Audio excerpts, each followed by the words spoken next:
Here are Sarah's top tips. Saxophone, ABRSM, grade 2. A1, Bourree. This is a lovely piece, quite traditional. And I think one of the most important things is the tonguing. The articulation, you've got many patterns of 4. 2 quavers, tongued. Tia-ta-ta. Make sure they're clean and they are crisp. This happens throughout.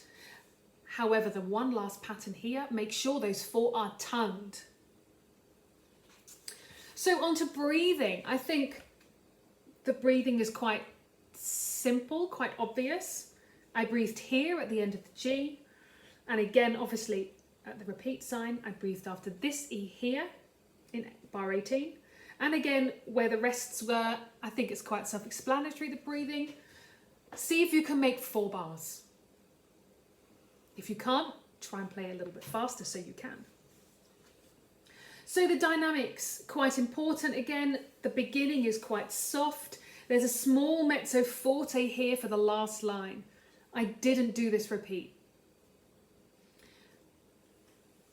Growing, constantly growing, a nice forte up here on the B flats. I do think at this point I used a button B flat. You might find this quite useful. You can also use side. Same thing here again. I made this B flat and this A slightly longer. I thought that was quite important. I used side B flat for this small chromatic passage at the bottom on the last line. Tit ti tap tap tia tap ta. And I kept and sustained that forte through to the end, and I didn't do the last repeat. Fingering choices, a mixture of button B flats, a mixture of side B flats.